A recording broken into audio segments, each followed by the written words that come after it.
¿Cómo están?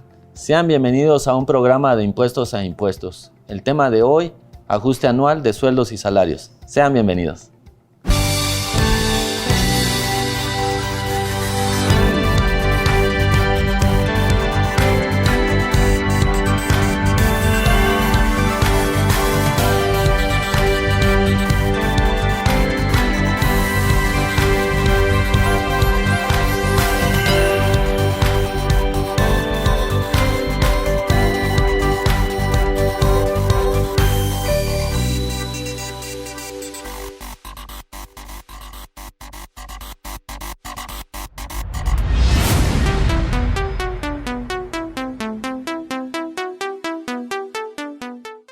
Hola, ¿cómo están? Sean bienvenidos a otro programa de Impuestos a Impuestos. Y bueno, pues quiero darles las gracias, como siempre, mi estimado José. Armando, es un gusto. Buenas noches. Jaime, buenas noches. Armando, muchas gracias. Buenas noches. Ya se vacunaron, ¿verdad? Ya. Es que...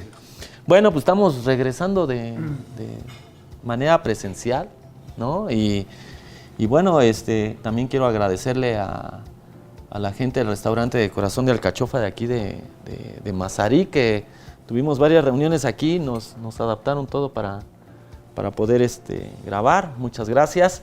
Y bueno, pues es un gusto estar de nuevo, tenerlos aquí, ahora sí que cerquita, ¿no? Y que platiquemos sobre el tema de sueldos y salarios, mi estimado Jaime. Ya es noviembre, ya viene diciembre y se empiezan a dar todo este tema de las obligaciones que tenemos que ir cumpliendo cada año, ¿no? Y bueno, pues ahora ya llegó otra vez el ajuste anual de sueldos y salarios, mi estimado. Me gustaría que dieras una pequeña introducción. Normalmente, al término del año, y en términos de lo que establece el artículo 97 de la Ley del Impuesto sobre la Renta, los patrones tienen la obligación de calcular el impuesto anual, que en principio se establece, es una obligación para todos los trabajadores o respecto de todos los trabajadores, aunque al final del artículo encontramos 3 excepciones. Y normalmente el momento propicio para hacer este cálculo del impuesto anual, al que coloquialmente le denominamos el ajuste de impuesto anual de sueldos y salarios, es en diciembre y precisamente con el pago del aguinaldo. Aunque sabemos que la costumbre ha cambiado, el artículo 87 de la Ley Federal del Trabajo dice que el aguinaldo se paga antes del 19 de diciembre, pero ahora con estas modificaciones, el Buen Fin y todo esto, incluso hay quien ya ha pagado parte parcial del aguinaldo. Antes del 20 de diciembre, perdón, dice el 87 de la Ley Federal del Trabajo. Algunos ya pagaron alguna parte del aguinaldo, alguien ya pagó todo, pero normalmente se aprovecha ese momento porque si hubiera un saldo a cargo del trabajador y hubiera que retener algún concepto adicional, pues ese es el momento y es el espacio y el trabajador cuenta con los recursos para que se le haga esa retención y pues bueno, estamos cerca ya de ese momento. Que bueno, ahora con los cálculos y con todo este tema que traemos del timbrado de sueldos y salarios, realmente tendríamos que hacer un ajuste mensual. O sea, ni siquiera tendría que haber un error, una diferencia. Pues se supone que no, Armando, y efectivamente, como bien lo apunta Jaime, el artículo 97 de la Ley de Renta señala como obligación para los patrones, para los pagadores de salarios, que tienen que efectuar un cálculo anual que nosotros lo denominamos en la jerga como ajuste anual por sueldos y salarios. Y ello tiene su razón de ser con base en el artículo 96, uno inmediato anterior, porque recordemos que los patrones, los empleadores, tienen la obligación de efectuar cálculos mensuales por cuanto hace a retención cuando yo pago salarios. Entonces el patrón tiene que efectuar precisamente estas retenciones de conformidad con el 96 y dice el 96 que estas retenciones son consideradas como pagos provisionales. Luego entonces el 97 te dice, oye, ¿te acuerdas que el 96 eran pagos provisionales? Bueno, yo 97 te digo que va a ser un cálculo anual, con sus excepciones a que se refiere el último párrafo precisamente del 97 que señala 3 supuestos para cuando no se está obligado a que el patrón efectúe el cálculo anual. Si quieres lo vamos desglosando poco a poco. Esa sería una breve introducción, Armando, por cuanto hace a la obligación. Bueno, para nosotros sería muy fácil hablar del 96, del 97, decir en qué consiste pues, estos artículos, pero pues bueno, yo me quisiera ir un poquito más atrás. Claro. ¿No? Y que normalmente hacemos el análisis del del capítulo primero al título cuarto hablamos de salarios, hablamos en general del contexto, ¿no? Del cálculo que amerita el ajuste del impuesto anual. Sí, pero regresémonos a la Ley Federal del Trabajo. Okay. ¿Te parece? Y bueno, pues, a ver, vamos a ver. En términos de lo que establece el artículo 82 de la Ley Federal del Trabajo, salario es la retribución que debe de pagar el patrón al trabajador por su trabajo. Salario. ¿Por qué hablamos luego de sueldo? Bueno, yo en lo personal, fíjate que siempre he sido enemigo de decir sueldos, porque la Ley Federal del Trabajo efectivamente en el 82 hace mención a la definición de salario, que es la retribución que el patrón debe de pagar al trabajador por su trabajo. Y este artículo 82 es el que retomamos en el artículo 94 de la Ley de Renta, ya cuando dice, se consideran ingresos por la prestación de un servicio personal subordinado los salarios, las prestaciones que deriven de la relación laboral, la PTU y las indemnizaciones para cuando termina la relación laboral. Es decir, no hay un artículo en la Ley Federal del Trabajo que haga mención o que defina un sueldo, sino básicamente es salario. Se tiene esa mala costumbre de decir sueldos y salarios, tal vez porque alguno diría, es que sueldo se refiere para cuando son pagos a empleados de trabajadores del Estado. Pero esta ley que regula la relación laboral de trabajadores del Estado tiene un artículo que me dice que la Ley Federal del Trabajo es supletoria de esta ley. Luego entonces los conceptos señalados en la Ley Federal del Trabajo son los que manejaríamos también para este tipo de trabajadores. Sí hay un artículo de la Ley de Renta que hace mención a sueldo, pero no me dice que es un sueldo, Armando. Sin embargo, yo no quiere decir que por ello no lo vaya a grabar. Lo que en realidad voy a grabar es lo que yo, patrón, le pago al trabajador por su trabajo. Esto es salario en términos del 82 de la Ley Federal del Trabajo. Luego, en el artículo 84 nos dice que el salario se integra con los pagos hechos en efectivo por cuota diaria, gratificaciones, percepciones, habitación, primas, comisiones, prestaciones en especie y cualquier otra cantidad o prestación que se entregue al trabajador por su trabajo. Esto hablo de la Ley Federal del Trabajo, ¿no? Y pues también tenemos ahí en el artículo 66 tiempo extraordinario. Podrá también prolongarse la jornada de trabajo por circunstancias extraordinarias sin exceder nunca de 3 horas diarias ni de 3 veces en una semana. Tiempo extraordinario son las horas de trabajo a que se refiere el artículo 65 y se retribuirán con una cantidad igual a la que corresponda a cada una de las horas de la jornada. Las horas de trabajo extraordinario se pagarán con un 100% más del salario que corresponda a las horas de jornada. Ahí es el nacimiento de las horas extras. Del tiempo extra, que en términos de lo que comentabas del artículo 84 también sería salario. O sea, en general todo lo que retribuye al trabajador por alguna acción, por llevar a cabo una función específica, por hacer más, por hacer bien el trabajo, todo se considera como salario, aunque reciba distintas denominaciones. Entonces el salario es un concepto amplio e integral. Y decía Pepe, y en términos del 94, de la Ley de Renta, todo eso comprende la remuneración salarial que estaría afecta al pago de impuestos sobre la renta. Muy bien. Aquí valdría, yo creo que nada más hacer algo relevante, porque luego se observa en la vida laboral que de repente pagas tiempo extraordinario sin ser tiempo extraordinario. Y aquí hay una precisión en el 66 que te dice que será cuando haya una circunstancia extraordinaria.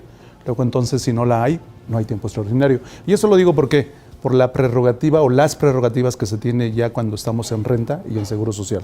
En renta para la parte exenta y en seguro social para cuánto es lo que integra o no integra. Entonces eso vale la pena resaltarlo. Pues ahorita lo comentamos, ¿no? Porque ya me resultó extraño lo que comentó. Bueno, tenemos que ir a un corte y enseguida regresamos.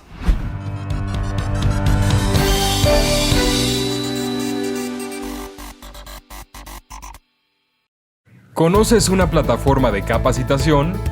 IDC Click es un servicio de streaming para tu capacitación en cualquier dispositivo.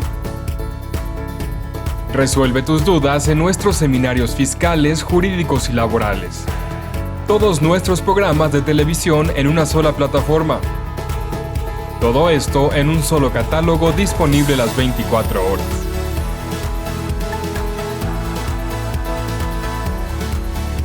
Únete a la familia IDC con la mejor plataforma para una capacitación completa. IDC Click, tu mejor opción.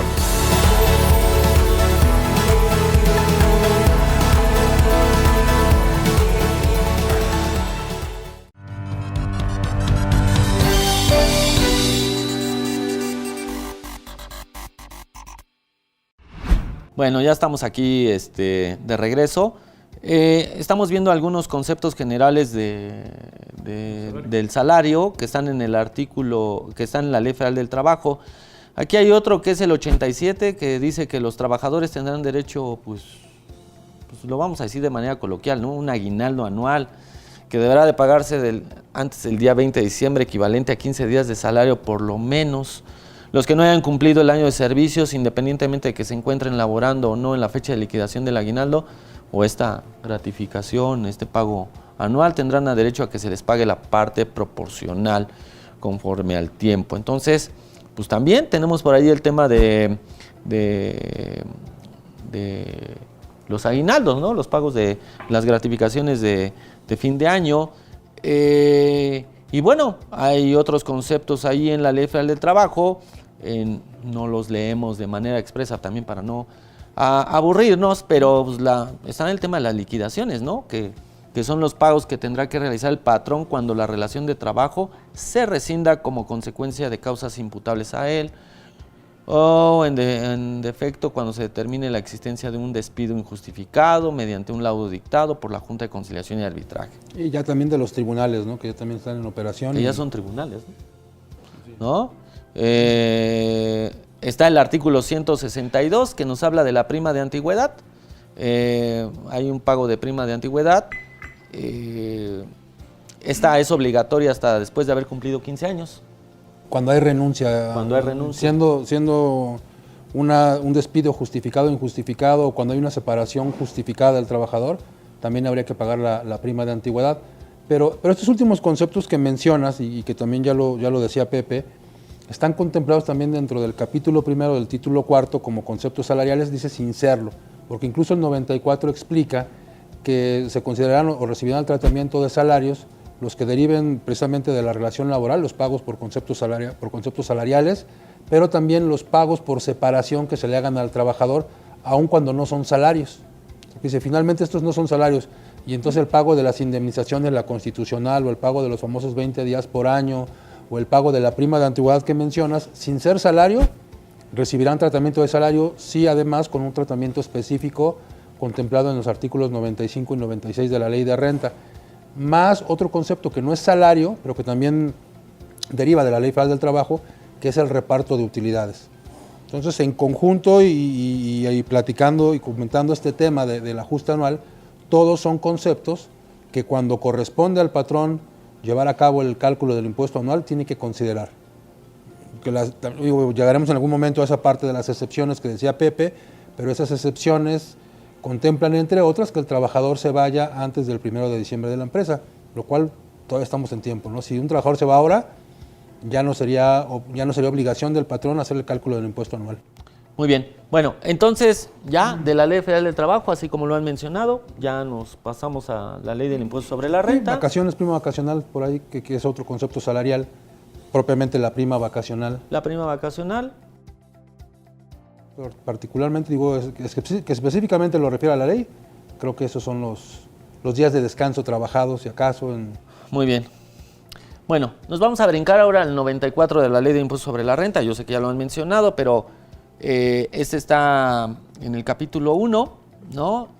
Y dice, de los ingresos por salarios y en general por la prestación de un servicio personal subordinado, como bien lo ha dicho Jaime, artículo 94, se consideran ingresos por la prestación de un servicio personal subordinado los salarios y demás prestaciones que deriven de una relación laboral, incluyendo la participación de los trabajadores en las utilidades de las empresas y las prestaciones percibidas como consecuencia de la terminación de la relación laboral. O sea, esos son ingresos, ¿no?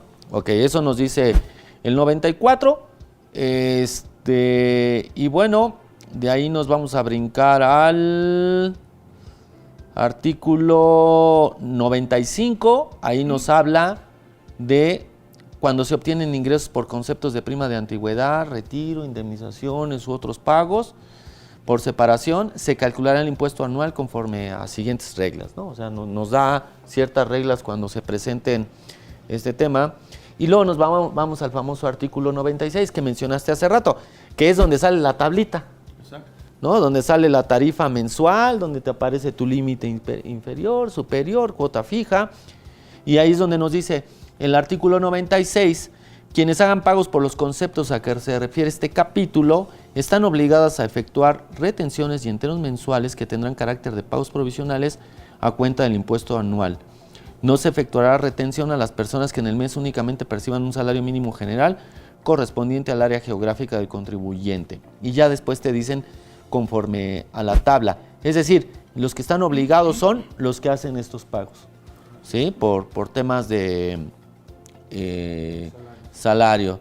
Y bueno, hay pagos, como habíamos dicho, que son la gratificación anual, que pues, es el aguinaldo, la participación de utilidades, primas dominicales y primas vacacionales, que podrán efectuar la retención del impuesto de conformidad al reglamento de la ley del ICR.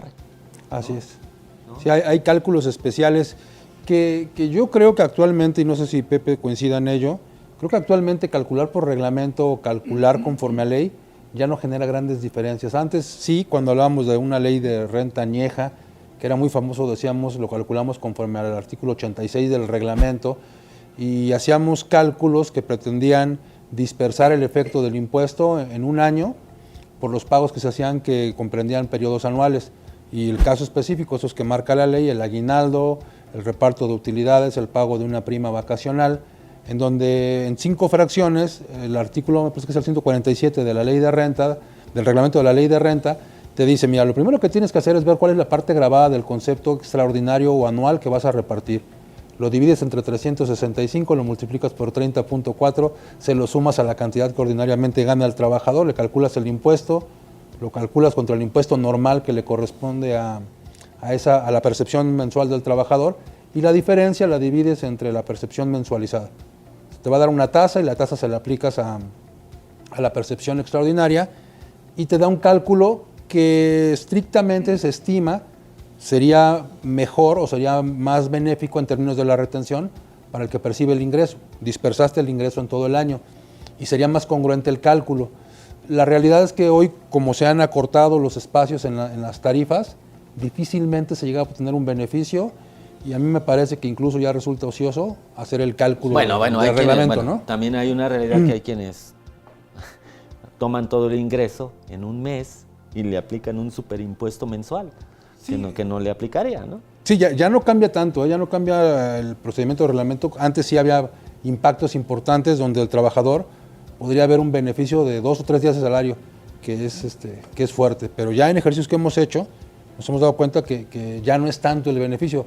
Te ahorras 10, 20, 40, 50 pesos, que a lo mejor en el ajuste se tienen que enterar por parte del trabajador. Muy bien, y bueno, de ahí ya nos brincamos al artículo 97 que mencionaba hace rato Pepe, que es las personas obligadas a efectuar retenciones en los términos del artículo 96 de esta ley calcularán el impuesto anual de cada persona que le hubieran prestado servicios personales subordinados. ¿Y cómo es la mecánica? ¿No? Ahí no lo estarían diciendo. Tenemos que ir a una pausa y enseguida regresamos para hablar de esta mecánica, mi estimado Jaime. ¿Sale?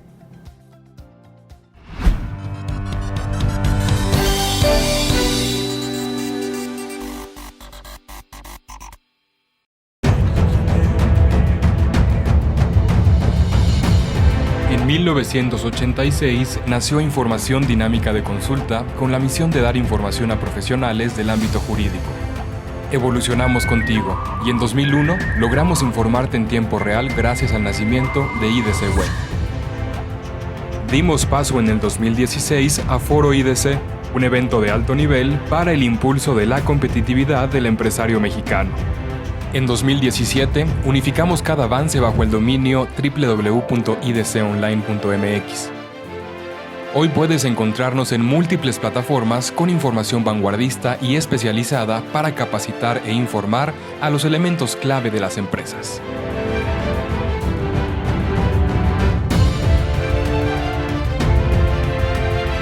A 35 años de nuestro nacimiento, ha sido un honor acompañar tu labor de llevar a México al futuro.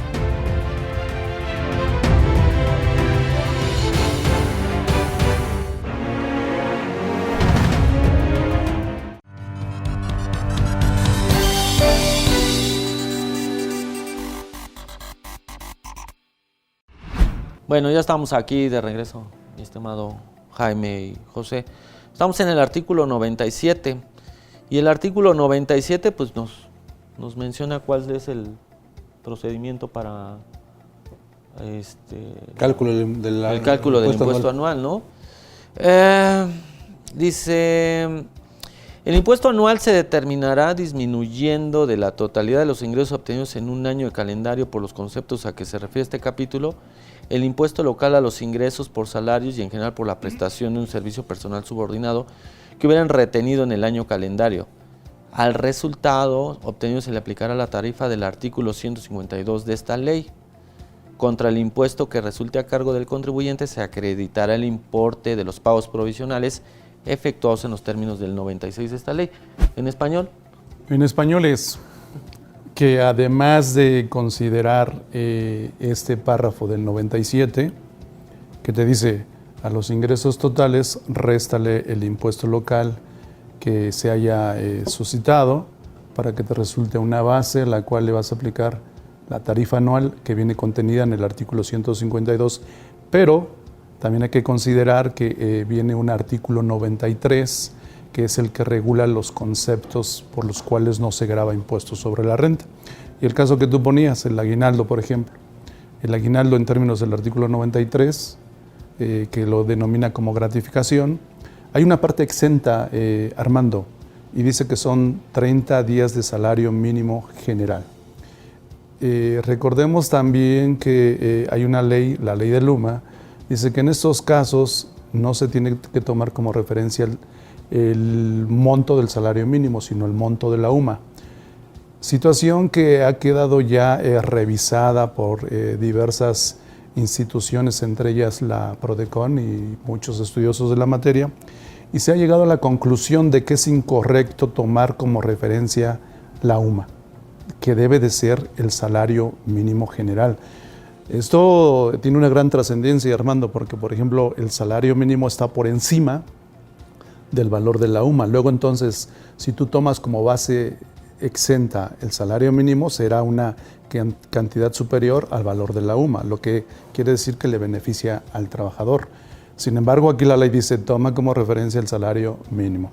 Entonces, además de tomar el artículo 93, Armando, también viene un decreto que refiere o se refiere al subsidio para el empleo. No está contenido aquí en el artículo 97, sino es un decreto que tiene su razón de ser desde el año 2013, en el cual te da un procedimiento para que tú vayas calculando el ajuste anual de salarios, porque básicamente, vamos a tomar como regla general, el patrón estaría obligado para trabajadores que no rebasen de 400,000 pesos de salario. ¿Qué quiere decir? Que muchos de ellos van a lograr tener este beneficio del subsidio para el empleo. Este concepto no viene regulado en el 97, pero sí viene en el decreto, y entonces en el decreto ya te dice qué es lo que tiene que hacer, qué es lo que tienes que hacer, y en la parte primera toma como referencia este párrafo primero, segundo del artículo 97, pero ya te va dando un mecanismo para irte diciendo, mira, si del resultado que se obtenga de restar a los ingresos totales, el impuesto local, los ingresos exentos, le aplicas la tarifa anual y te resulta un impuesto del ejercicio, lo comparas tú contra el subsidio para el empleo que le hayas tú, el subsidio para el empleo que le haya correspondido. Ojo, que le haya correspondido. ¿Por qué? Aclaramos que no hay una tabla de subsidio anual. Entonces la pregunta sería, ¿y cómo lo determino si es cálculo anual? Aquí lo que tengo que hacer es ir sumando el subsidio para el empleo que le correspondió pago tras pago, de tal suerte que al final del año tenga el monto total, el cual voy a poder comparar contra el impuesto del ejercicio. Ejemplo, impuesto del ejercicio, 10,000 pesos. 1,000 pesos, para que no se nos vaya a hacer bolas el atole. 1,000 pesos. Subsidio para el empleo, 600 pesos. Entonces tienes una diferencia a cargo de impuesto de 400. Y la parte segunda es, ahora acredita el impuesto que el patrón le retuvo durante todo el año. Para que aquí puede resultar un impuesto a cargo o a favor, que ahorita lo vamos a ver. Pero si cuando tú haces el cálculo y vamos a suponer impuesto del ejercicio son 1,000 pesos, subsidio para el empleo que le correspondió al año son 1,200, parecería ser que tiene una diferencia de 200 porque la ley, el decreto te dice, hasta aquí llegaste, es 0. No le vais a entregar nada más, no le vais a entregar nada más. Y ahí se queda en este caso. Entonces, ¿por qué? Porque tú a lo largo del ejercicio ya le fuiste entregando no subsidio para el empleo que le correspondió, sino la diferencia entre el impuesto a cargo y el subsidio para el empleo que le correspondió. Cuando este último es superior, entonces esa diferencia se llama subsidio para el empleo a entregar al trabajador. Es una cantidad que de alguna manera el Estado le entrega a estas personas porque según tienen salarios bajos y en consecuencia con ese subsidio como que tratan de compensar su salario. Muy bien, y bueno, ya que tocaron este artículo 93, ¿no? Pues vamos a darle una repasadita, ¿no? Artículo 93, no se pagará el impuesto sobre la renta por la obtención de los siguientes ingresos, y en la fracción 1 nos vamos a encontrar el 50% de las remuneraciones por concepto de tiempo extraordinario, ¿no? O sea, ahora el 50 y el 100%, porque también depende, si es salario mínimo será el 100%, el que percibe el trabajador, y si son los que no son de salario mínimo, es decir, los que están por arriba de eso, entonces sí el 50%. Pero además del 50, de la consideración del 50%, habría que establecer, si no excede también, dice ahí, de 5 salarios mínimos elevados al área geográfica. Del área geográfica, o el general que sería hoy. Por cada semana. Por cada semana de tiempo extra. Y sí, bien apuntaba Pepe, ha existido esa controversia porque a partir de la aparición del decreto de la UMA el 27 de enero de 2016, se estimaba, y por la modificación constitucional también del artículo 123, que muchos conceptos, en particular los exentos, iban a migrar o iban a cambiar de tomar como parámetro al salario mínimo a la UMA.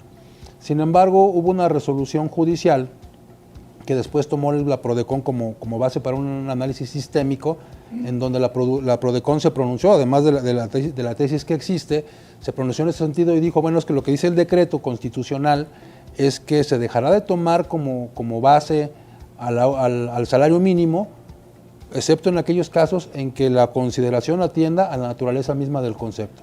Y como aquí estamos hablando de conceptos salariales, entonces tendríamos que seguir utilizando el valor del salario mínimo. Y además, cuando se publicó este decreto de la UMA, otra consideración importante es que... A ver, nada más para que quede claro. A ver. El tema o la base o el equivalente de salarios mínimos sí lo ocupamos para todo el tema salarial. Salarios mínimos, sí, claro. ¿No? O sea, dices, los límites que me están poniendo en salario mínimo que tengan que ver con sueldos y salarios no es SUMA. Por años utilizamos UMA. Incluso la página del SAT, para todos los efectos, consideraba la UMA. Pero hablando específicamente de salarios, dice, pues atiende a la naturaleza del salario, porque son prestaciones salariales. Sobre salario. ¿Sale? Y lo sostiene la PRODECON con base en... ¿Y en temas de seguro social? También tendría que atender a la naturaleza. Tendría que atender a la naturaleza del salario mínimo. Pero fíjate que es chistoso, porque por ejemplo ya es que hay una cuota fija sobre un salario mínimo en el ramo de enfermedades y maternidad, y te dice que es una cuota fija sobre un salario mínimo.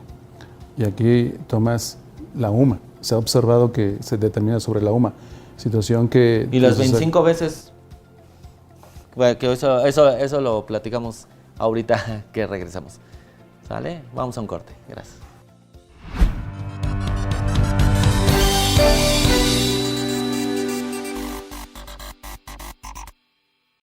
¿Conoces una plataforma de capacitación? IDC Click es un servicio de streaming para tu capacitación en cualquier dispositivo.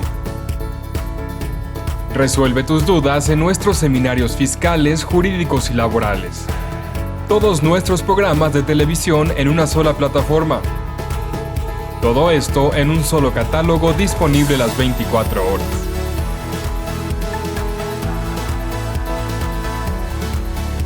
Únete a la familia IDC con la mejor plataforma para una capacitación completa. IDC Click, tu mejor opción.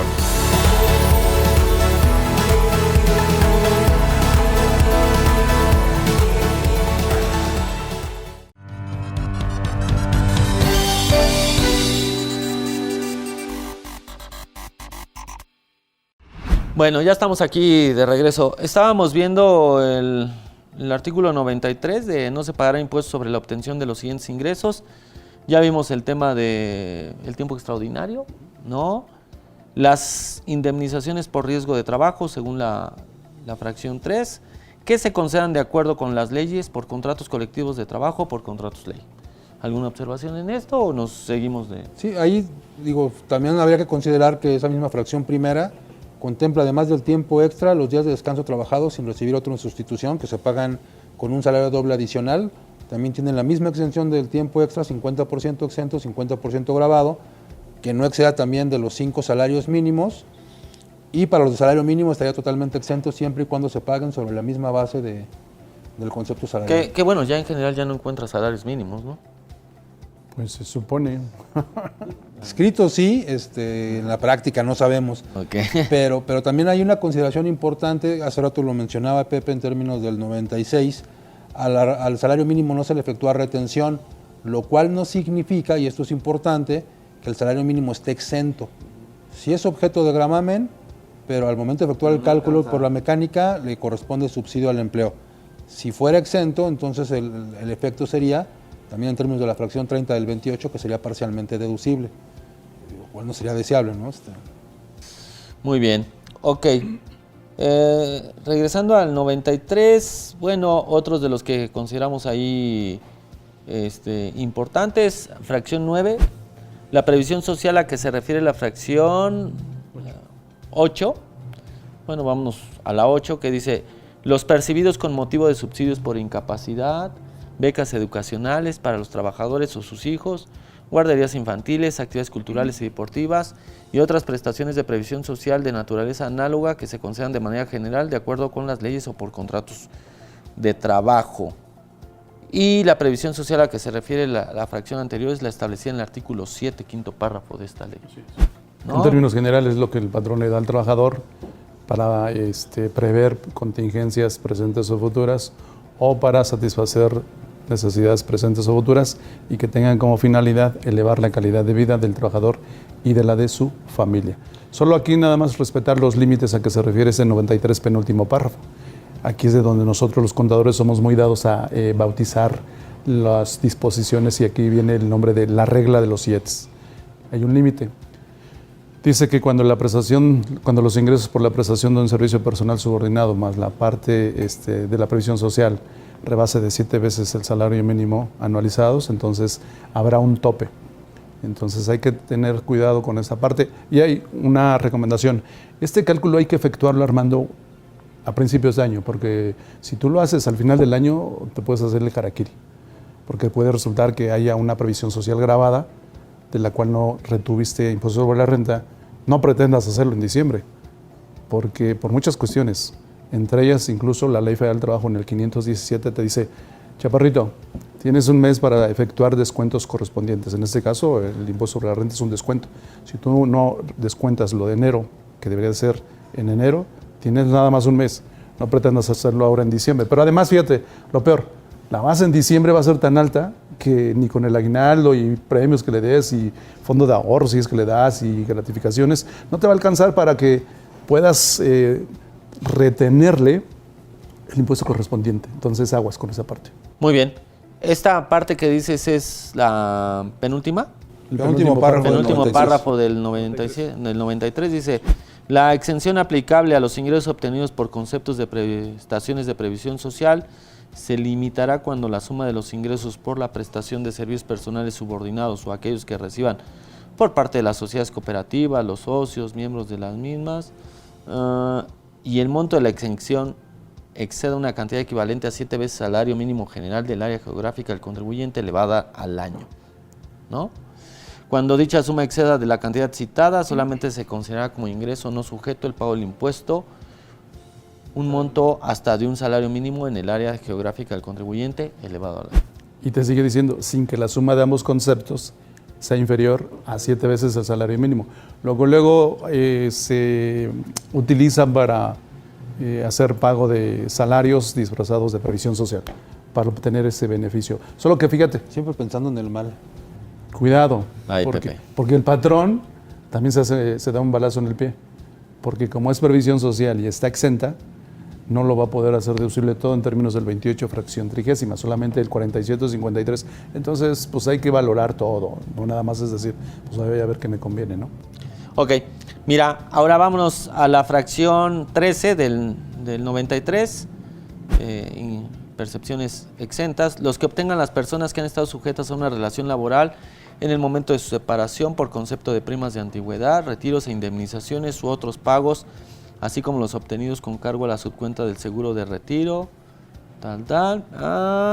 hasta por el equivalente a 90 veces el salario mínimo general del área geográfica del contribuyente por cada año de servicio o de contribución en el caso de la subcuenta. En español.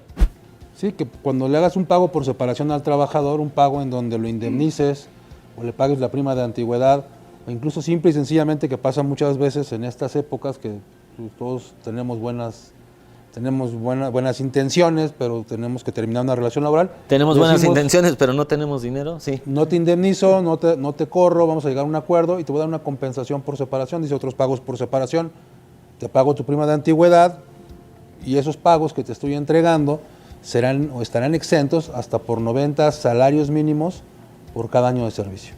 O sea que es básicamente lo que corresponde a este. Ya nada más terminaría ahí la fracción, que por toda fracción arriba de 6 meses se considera un año. Así es. Ok, así es. Muy bien. Eso y una consideración también, este tipo de pagos en términos del 95, y me parece que es el quinto párrafo después de la tarifa del artículo 96, establece que se deben considerar como ingresos no acumulables, que a veces no acumulable nos suena como que no está grabado. Sí está grabado, pero con un procedimiento especial. Habría que determinar por ahí una tasa de los ingresos grabados que tenía el trabajador respecto al impuesto que pagó, y con esa tasa se calcula el impuesto de este concepto. Es un tratamiento especial que, si lo hacemos en diciembre, implicaría dos cosas: un cálculo de esta retención por el pago por separación, y después que eso se incorpore como parte del concepto integral del cálculo de impuesto anual, y lo complica. Ok, muy bien. Para ya irnos rápido, también es importante la fracción 14. Las gratificaciones que reciban los trabajadores de sus patrones durante un año de calendario hasta el equivalente del salario mínimo general del área geográfica del trabajador, elevado a 30 días. Cuando dichas gratificaciones se otorguen en forma general, así como las primas de vacacionales que otorguen los patrones durante el año de calendario a sus trabajadores en forma general, y la participación de los trabajadores en las utilidades de las empresas hasta por el equivalente de 15 días de salario mínimo general, por cada uno de los conceptos señalados, tratándose de primas dominicales hasta el equivalente de un salario mínimo general del área geográfica del trabajador por cada domingo que se elabore. En español. Aguinaldo. 30 días de salario mínimo días. libres de impuesto. Prima vacacional y PTU, 15 días de salario mínimo libre de impuesto. Y prima dominical, un día de salario mínimo exento. Así, de fácil. Bueno, tenemos que ir a un corte y enseguida regresamos.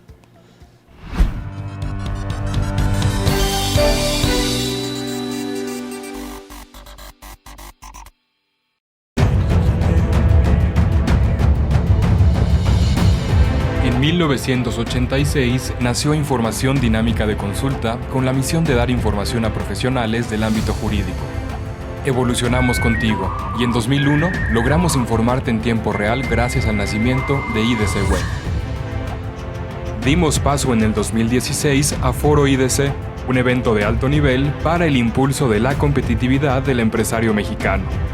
En 2017, unificamos cada avance bajo el dominio www.idconline.mx. Hoy puedes encontrarnos en múltiples plataformas con información vanguardista y especializada para capacitar e informar a los elementos clave de las empresas.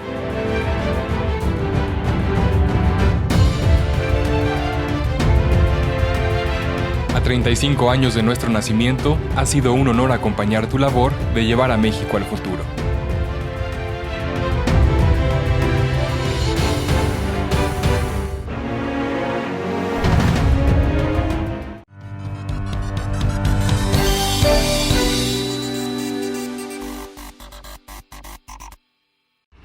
Muy bien, ya estamos aquí de regreso en este último bloque. Solamente vamos a ver ya la fracción 12, que habla de la cuota de seguridad social de los trabajadores pagada por los patrones. Sí, este concepto en principio califica como ingreso las cuotas que absorbe el patrón por cuenta del trabajador, es decir, las aportaciones del trabajador o las cuotas, del trabajador de seguridad social, en ocasiones del patrón, no te preocupes, no te la retengo, yo la pago, y se convierte en un gasto para el patrón.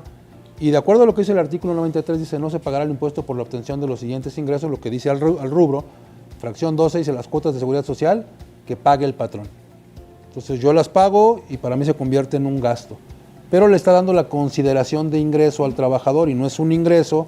Hay por ahí una tesis equivalente de 1993 que habla de impuesto sobre la renta. Perdón, creo que pero no, que, pero creo que no había podría- nacido yo, pero bueno. pero que podría ser equivalente a esta, donde dice la Corte, mira, lo que ocurre cuando tú le absorbes el ISR por cuenta del trabajador, que en ese tiempo decía ISPT, impuesto al producto del trabajo, o sea, no es un ingreso para el trabajador. Todavía Sergio lo dice. Todavía Sergio lo dice, ISPT le pone así el nombre, ¿no? Pero dice, entonces no es un ingreso para el trabajador, es una cantidad que él tendría que haber absorbido, pero que el patrón lo absorbe por cuenta de él, pero no incrementa su patrimonio.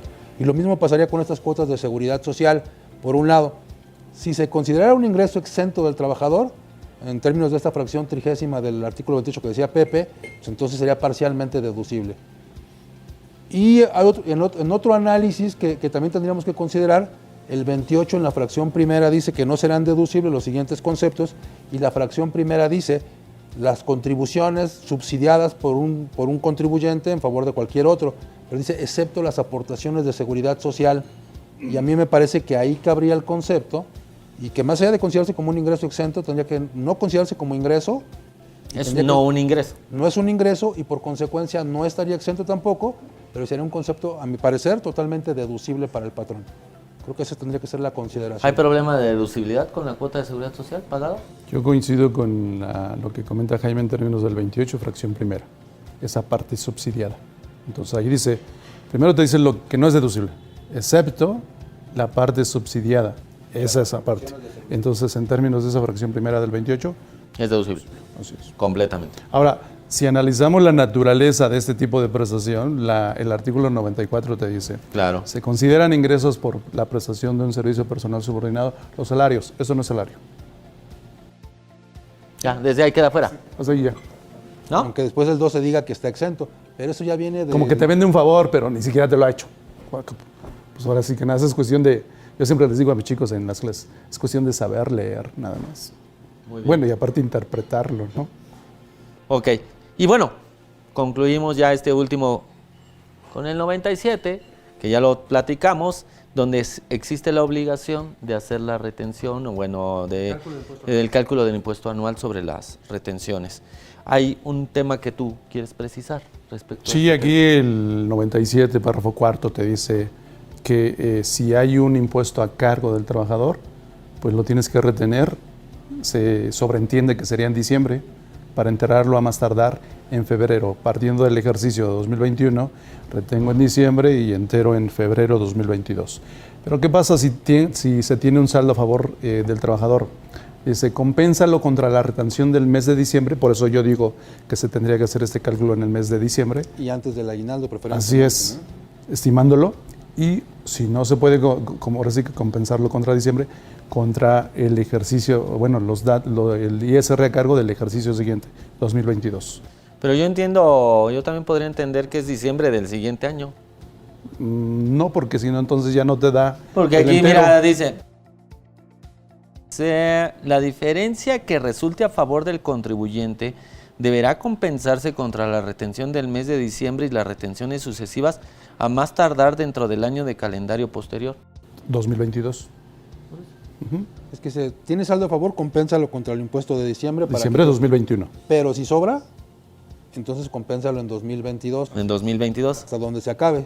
Y luego por otro lado ya tienes, perdón Jaime, ya tienes los cálculos de todos los trabajadores. A lo mejor suma total de retenciones 10,000 pesos.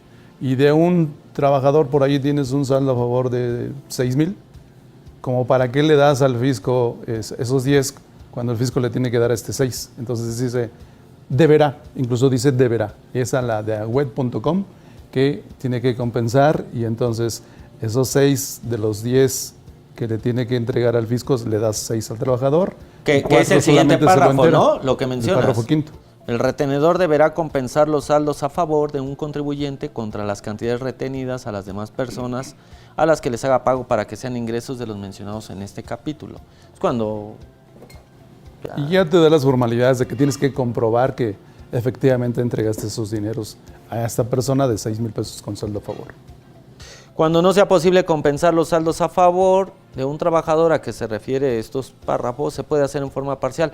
El trabajador podrá solicitar la devolución correspondiente, siempre que el retenedor señale en la constancia que se refiere a fracción 3 del artículo 99 de esta ley el monto que hubiera compensado.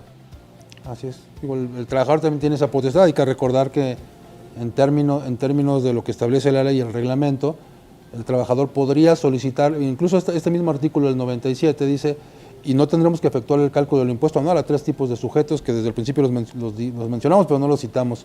O sea, cuando tengas ingresos de menos de 400,000 pesos... Bueno, es que ya es la última parte, ¿no? Hay que hacer el cálculo. O sea, cuando tengas ingresos...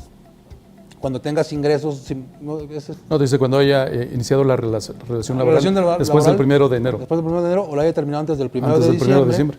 O cuando el trabajador le manifieste al patrón que su deseo es hacer el cálculo del impuesto anual.